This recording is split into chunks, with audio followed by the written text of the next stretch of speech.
Assalamualaikum warahmatullahi wabarakatuh. Halo teman-teman. Baiklah, sebelum mulai izinkan kami untuk memperkenalkan diri terlebih dahulu.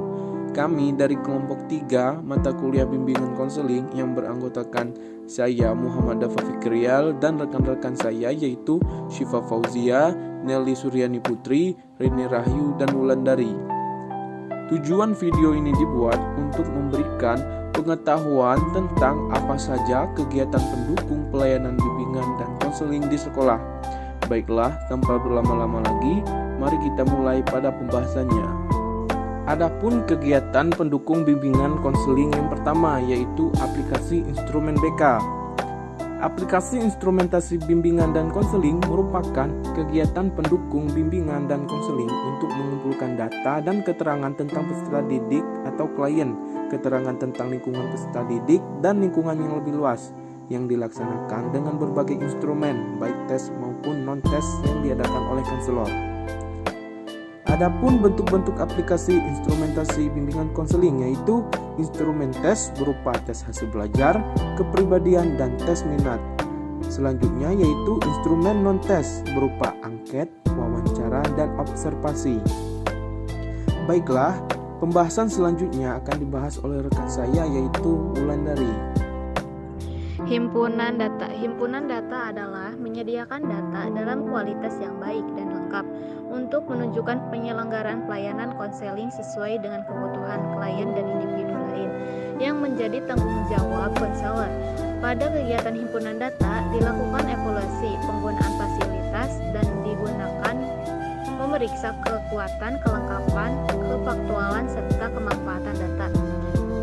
Tujuan umum himpunan data siswa adalah untuk memperoleh pengertian yang lebih luas, lebih lengkap, dan lebih mendalam tentang masing-masing peserta didik, membantu siswa memperoleh pemahaman tentang diri sendiri dan sebagai penyedia data yang berkualitas dan lengkap guna menunjukkan penyelenggaraan pelayanan bimbingan dan konseling. Adapun teknik dalam himpunan data yaitu 1.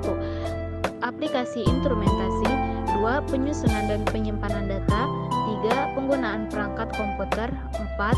Tenaga administrasi. Selain teknik-teknik tersebut, secara umum teknik pengumpulan data dapat dilakukan secara tes dan non-tes. Lalu yang ketiga yaitu kunjungan rumah. Kunjungan rumah merupakan suatu kegiatan pendukung bimbingan konseling untuk memperoleh data, keterangan, kemudahan, dan komitmen bagi terselesaikannya permasalahan siswa melalui kunjungan ke rumahnya. Dalam kegiatan ini perlu adanya kerjasama seluruh keluarga, karena keluarga memegang peran dalam perkembangan siswa. Kunjungan rumah bertujuan untuk memperoleh data yang lebih rinci dan akurat berhubungan dengan masalah klien, komitmen orang tua, dan anggota keluarga lainnya dalam rangka pengentasan masalah klien. Dalam menetapkan materi kunjungan rumah, konselor sebaiknya mempersiapkan berbagai informasi umum dan data tentang klien yang layak diketahui oleh orang tua, dengan catatan tidak melanggar asas kerahasiaan klien. Data atau keterangan tersebut meliputi kondisi rumah tangga dan orang tua, fasilitas belajar yang ada di rumah, hubungan antar anggota keluarga, sikap dan kebiasaan anak di rumah, berbagai pendapat orang tua dan anggota keluarga lainnya terhadap anak, dan juga komitmen orang tua dan anggota keluarga lainnya dalam perkembangan anak dan pengentasan masalah anak. Yang keempat yaitu konferensi kasus. Konferensi kasus merupakan kegiatan pendukung bimbingan dan konseling untuk membahas permasalahan siswa dalam suatu pertemuan yang dihadiri oleh pihak-pihak yang dapat memberikan keterangan, kemudahan, dan komitmen bagi terentaskannya permasalahan siswa tersebut. Pertemuan dalam konferensi kasus ini bersifat tertutup, yang artinya tidak semua pihak bisa disertakan dalam konferensi kasus ini. Konferensi kasus bertujuan untuk mengumpulkan data yang lebih banyak dan lebih akurat, serta menggalang komitmen dari pihak-pihak yang terkait dengan permasalahan tertentu dalam rangka penanganan masalah.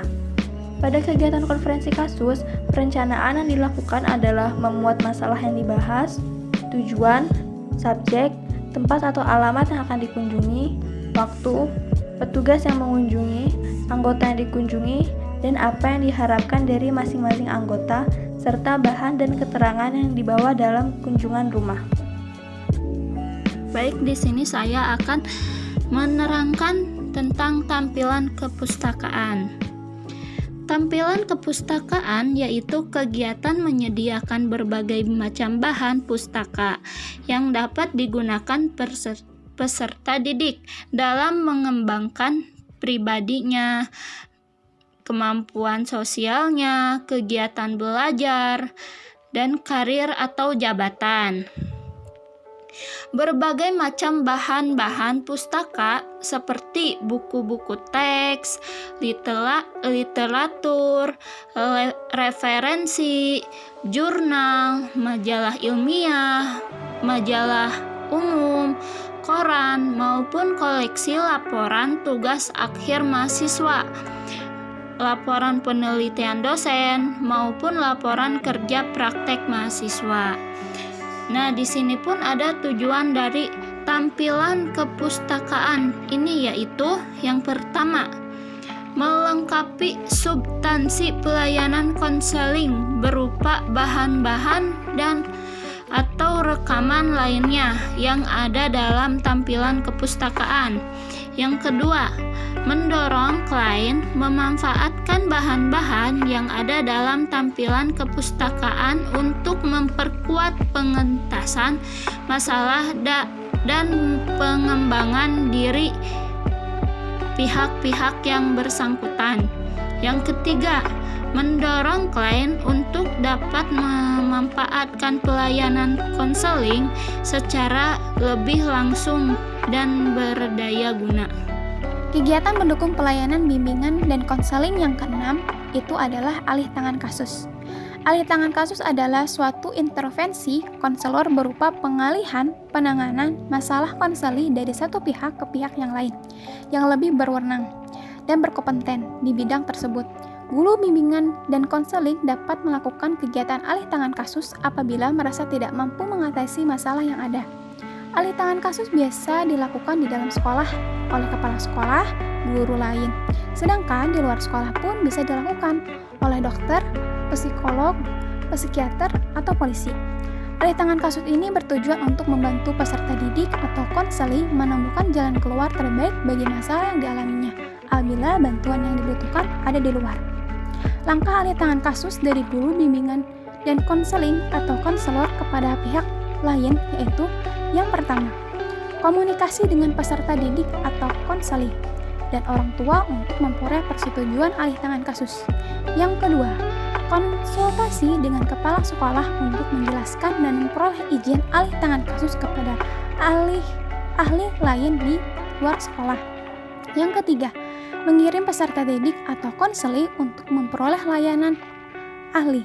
Yang keempat, memantau perkembangan hasil layanan ahli.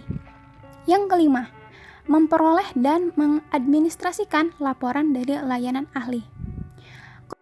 Konselor memperoleh laporan dari ahli yang menjadi arah alih tangan kasus dan juga menganalisis alih tangan kasus terhadap permasalahan klien. Konselor juga diharuskan untuk meningkatkan kinerja dalam menganalisis tangan kasus dan meminta laporan mengenai hasil dari ahli yang menjadi arah ahli tangan kasus tersebut. Demikian beberapa hal yang kelompok kami sampaikan. Mohon maaf bila ada tutur kata yang kurang baik dan kurang sopan.